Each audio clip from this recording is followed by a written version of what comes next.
Hello students, good morning. मैं पीयूष अग्रवाल निर्मल PG college की online classes में आपका हार्दिक स्वागत करता हूं।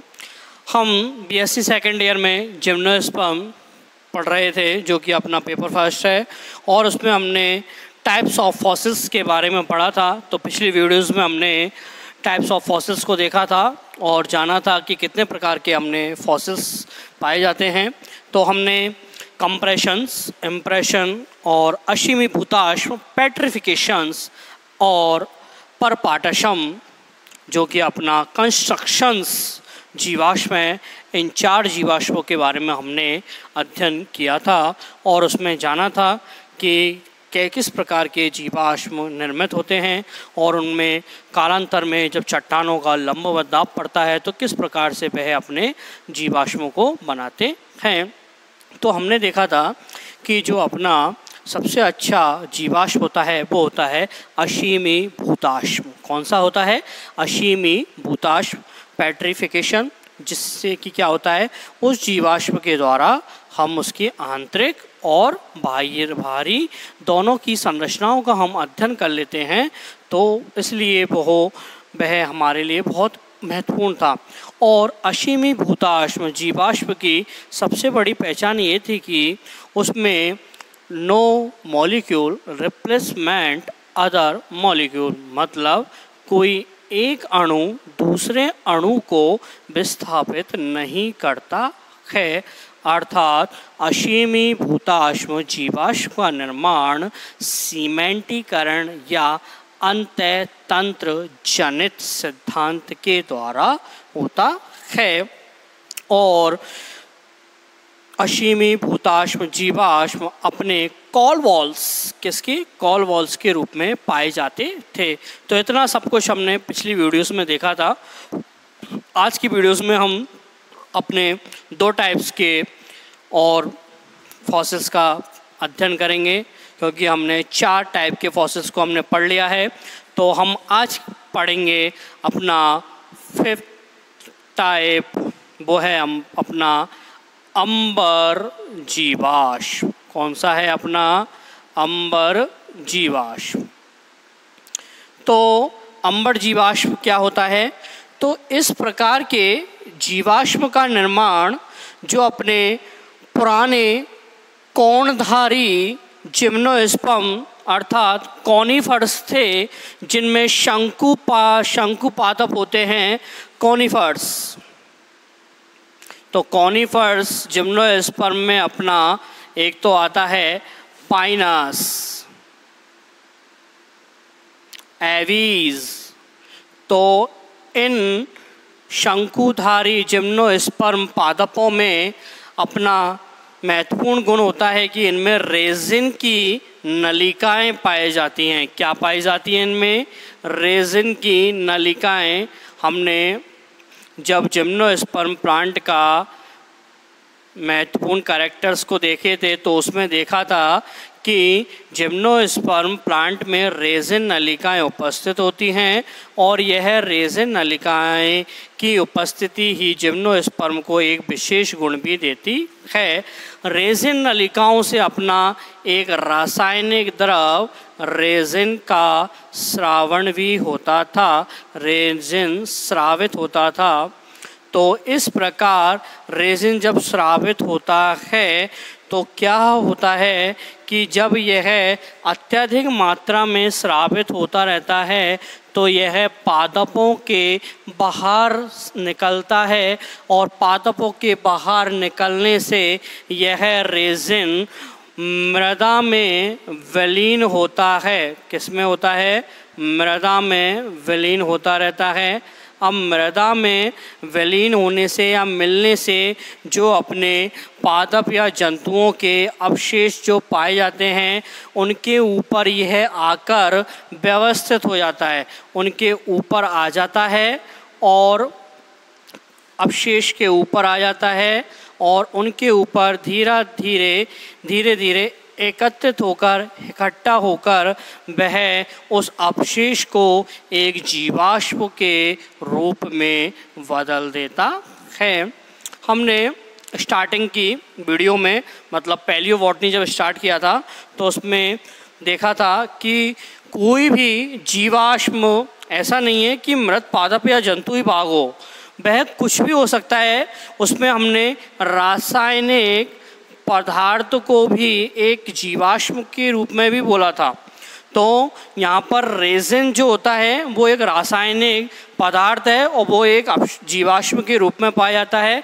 इसलिए जो इन अवशेष के ऊपर जो रेजिन का कवर पाया जाता है, ये रेजिन एक रसायन है, इसका एक कवरिंग पाई गई। तो इस रेजिन रसायन के कवरिंग को ही हम क्या बोलते हैं? अंबर। क्या नाम देते हैं इसको? अंबर। और इससे बनने वाले जीवाश्म को नाम देंगे हम अंबर जीवाश्म। क्या नाम देंगे हम इसको? अंबर जीवाश्म। तो इसको बोलते हैं हम अंबर जीवाश्म। तो ये बहुत महत्वपूर्ण होता है कि जब कॉनिफरस प्लांट होते हैं, शंकुधारी पादप, तो शंकुधारी पादपों में हम देखते हैं कि पाइनस और एबीज आते हैं और भी कई पादप आते हैं। तो जिम्नोस्पर्म पादपों में रेजिन नलिकाएं उपस्थित होती हैं, उनसे रेजिन निकला और रेजिन अवशेषों के ऊपर जाकर ये व्यवस्थित हुआ और उस पर चारों तरफ कवरिंग कर दी, जिसको हम नाम देते हैं अंबर। और जो इससे बनेगा जीवाश्म, उसको नाम दे देंगे हम अंबर जीवाश्म। तो इस प्रकार से अंबर जीवाश्म अपने पाए जाते हैं। और अंबर जीवाश्म जब रेजिन नलिकाओं से अत्यधिक रेजिन का स्रावण होता है तो यह बीज आदि के ऊपर भी पाया जाता है। बीज कई जिम्नोस्पर्म पादपों की वाहिनिकाओं में भी देखने को मिलता है। तो इस प्रकार से वह क्या करता है? जिम्नोस्पर्म पादपों के सुरक्षा या परिरक्षित करने में सहायक होता है। तो इस प्रकार से अपना अंबर जीवाश्म पाया जाता है। उसके बाद में हम अपना जो लास्ट जीवाश्म होता है वह होता है ममीभूताश्म जीवाश्म। क्या? ममीभूताश्म जीवाश्म, जिसे हम कंपैक्शन जीवाश्म। क्या नाम देंगे हम? अपना लास्ट अपना जीवाश्म है कंपैक्शन या ममीभूताश्म। क्या? ममीभूताश्म जीवाश्म। तो ये कैसा जीवाश्म होता है? तो इस प्रकार के जीवाश्म में जब चट्टानों का लंबवत दाब नहीं पड़कर, क्या? चट्टानों का लंबवत दाब तो नहीं पड़ता है, उसकी जगह चट्टानों का कैसा दाब पड़ता है? अनुप्रस्थ। तो चट्टानों के द्वारा जब अनुप्रस्थ दाब को लगाया जाता है तो इस प्रकार के जीवाश्म का निर्माण होता है। जब चट्टानों के द्वारा अनुप्रस्थ दाब को लगाया जाता है तो इस अवशेष के अंदर अपने जो पदार्थ होते हैं वो बाहर निकल जाते हैं और उसमें क्या होता है? मिट्टी आदि के पदार्थ जाकर उपस्थित हो जाते हैं। मिट्टी होगा या कुछ अन्य केमिकल फैक्टर होंगे अपने, वो जाकर अंदर की ओर व्यवस्थित हो जाते हैं और इस प्रकार के ममीभूताश्म जीवाश्म का निर्माण हो जाता है। तो इस प्रकार से जो अपना ममीभूताश्म जीवाश्म होता है वो अपना महत्वपूर्ण नहीं हो पाता है, क्योंकि यहाँ चट्टानों का एक अनुप्रस्थ दाब पड़ता है। ठीक है, तो इस प्रकार से अपने 6 जीवाश्म कंप्रेशन, इम्प्रेशन, परपाटशम, चौथा है अपना अशीमी भूताश्म, छठा पढ़ा हमने पांचवा पढ़ा हमने अंबर, और लास्ट है अपना ममी भूताश्म जीवाश्म। तो इस प्रकार से अपने जो मुख्य जीवाश्म होते हैं वो 6 प्रकार के होते हैं। उसके बाद में कई पैलियोबॉटनिस्ट ने और भी जीवाश्मों को बताया है, जिनमें कि अपना आता है कूट जीवाश्म। क्या आता है अपना? कूट जीवाश्म। स्यूडियो फॉसिल्स, स्यूडियो फॉसिल्स। तो इस प्रकार के जीवाश्म में क्या होता है कि यह सामान्यतः जीवाश्म नहीं होते हैं। क्या होता है कि यह जीवाश्म रूप में उपस्थित नहीं हैं, लेकिन इनके जो अवशेष हैं, पादप या जंतुओं के अवशेष, मृत पादप वह जंतु अवशेष, वो क्या होते हैं कि कुछ जीवाश्म की तरह ही दिखाई देते हैं। इसलिए इनको हम क्या कहते हैं? कूट जीवाश्म।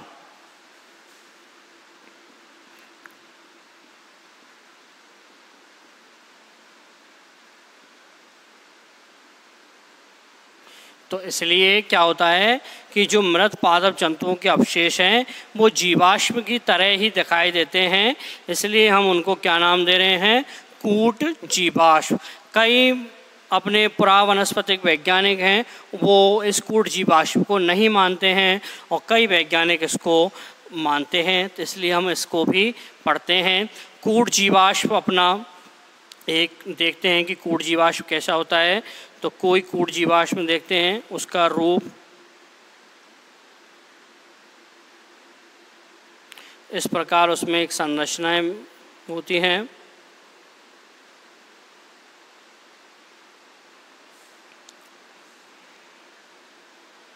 तो यह एक जीवाश्म के रूप में दिखाई देता है, जबकि ये वास्तविक रूप में एक फॉसिल्स या जीवाश्म नहीं होता है।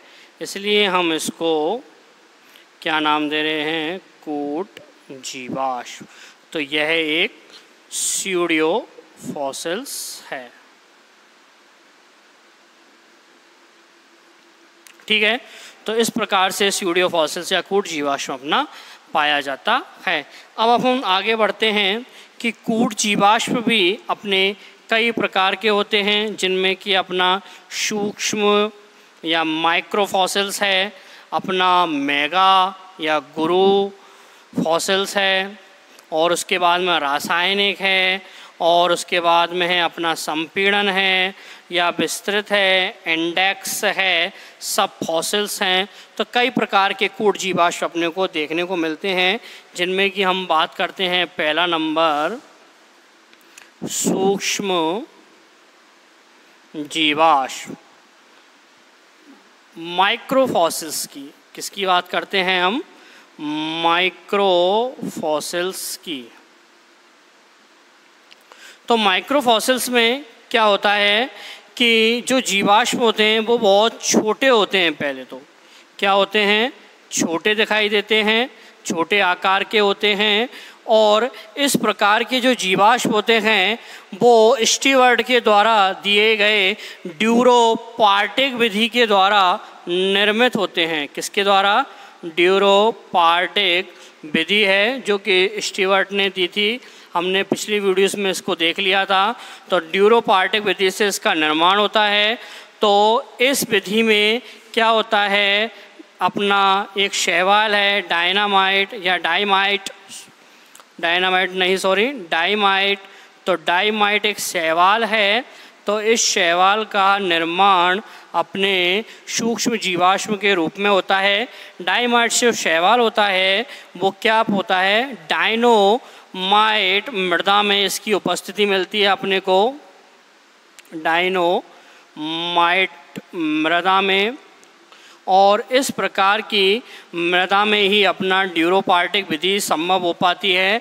तो इस विधि में सूक्ष्म जीवाश्म में क्या होता है कि जब कोई भी अवशेष आता है तो उसमें अपने कई सारे खनिज लवण जैसे सिलिका के कार्बनिक पदार्थ या कुछ अकार्बनिक पदार्थ जिनमें कि अपना एल्युमिनियम है या अपना आयरन आता है, तो इस प्रकार के पदार्थ अंदर की ओर जमने लगते हैं और धीरे धीरे जमाव के कारण उनमें एक ड्यूरोपार्टिक विधि होती है और तो उसे ही हम क्या कहते हैं, सूक्ष्म जीवाश्म। तो ड्यूरोपार्टिक विधि से इनका निर्माण होता है।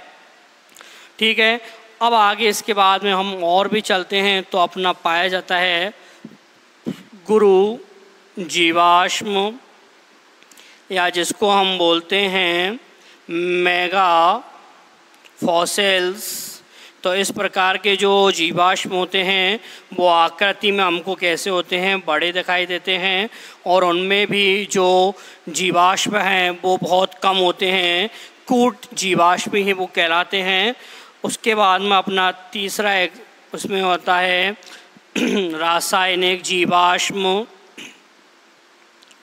रासायनिक जीवाश्म, तो इस प्रकार के जीवाश्म का निर्माण होता है वो अपना रासायनिक पदार्थों से, आयरन ले लो, अपना एल्युमिनियम ले लो, कार्बन ले लो या सिलिकेट्स ले लो या कैल्शियम कार्बोनेट ले लो, कुछ भी पदार्थ ले लो, तो उन रासायनिक पदार्थों से ही इसका निर्माण होता है। तो इस प्रकार से रासायनिक जीवाश्मों का निर्माण हो गया। उसके बाद हम बात करते हैं अपने और प्रकार की, जिनमें है अपना विस्थापित जीवाश्म। कौन सा है? विस्थापित जीवाश्म या सब विस्थापित जीवाश्म। तो इस प्रकार के जीवाश्म में क्या होता है कि यह जीवाश्म दूसरे जीवाश्म को विस्थापित कर देते हैं, उसको अंदर पड़े रहने नहीं देते हैं। तो इस प्रकार से उनका निर्माण होता है। जो ये जीवाश्म होता है विस्थापित जीवाश्म, यह चट्टानों पर पाए जाते हैं और बहुत कम उम्र के होते हैं। क्या होते हैं? बहुत कम उम्र के होते हैं ये। तो इस प्रकार से जीवाश्म होते हैं वो विस्थापित जीवाश्म पाए जाते हैं। उसके बाद में हम अपना बात करें तो सब फॉसिल्स या उपजीवाश्म अपने पाए जाते हैं। तो इस प्रकार के जीवाश्म या सब फॉसिल्स में क्या होता है कि अपना ये निरपेक्षों के रूप में या अवशेषों के रूप में कोई भी मृत पादप या जंतुओं का भाग होता है, उसके अवशेषों के रूप में या जो उनका निक्षेपण होता है उसके बाद जो निर्माण होता है उनके रूप में यह पाए जाते हैं। उसके बाद में अपना एक और लास्ट आता है सूचक जीवाश्म। क्या आता है? अपना सूचक जीवाश्म, इंडेक्स फॉसिल्स। यह सूचक जीवाश्म बहुत ही महत्वपूर्ण होता है क्योंकि आवृतबीजी या एंजियोस्पर्म प्लांट पर कवकों की उपस्थिति इसमें देखने को मिलती है। किसको? कवकों की उपस्थिति है किस पर? एंजियोस्पर्म प्लांट में। और जो यह कवक होते हैं एंजियोस्पर्म प्लांट के तने के ऊपर, यह उनमें वायु प्रदूषण के यह एक सूचक की तरह कार्य करते हैं। क्या करते हैं? वायु प्रदूषण के सूचक की तरह यह कार्य करते हैं। तो इसलिए इन्हें सूचक जीवाश्म कहा गया है। तो जब वो कालांतर में कोई भी एंजियोस्पर्म प्लांट होगा वो दब गया है तो उन पर कवकों की उपस्थिति मिली है और कवक ही अपने वायु के प्रदूषण के सूचक होते हैं, इसलिए इसको सूचक जीवाश्म नाम दिया जाता है। और निकोलस ने तो एंजियोस्पर्म प्लांट पर इनकी उपस्थिति भी देखी थी। तो इस प्रकार से अपने सूचक जीवाश्म बहुत महत्वपूर्ण होते हैं। आज की क्लास में हमने फॉसिल्स को ख़त्म किया था, फॉसिल्स के प्रकार, जिसमें हमने 6 प्रकार के जो फॉसिल्स होते हैं जो अपने मुख्य फॉसिल्स हैं, उसके अलावा हमने कूट फॉसिल्स को भी देखा था। अब इसके बाद में अपना एक लास्ट फॉसिल्स और है, वो है अपना रासायनिक जीवाश्म। क्या है वो? अपना रासायनिक या जैव रासायनिक जीवाश्म। रासायनिक जीवाश्म में हमने सिलिकेट्स वो आ गए, लेकिन उसके बाद है अपना एक जैव रासायनिक जीवाश्म।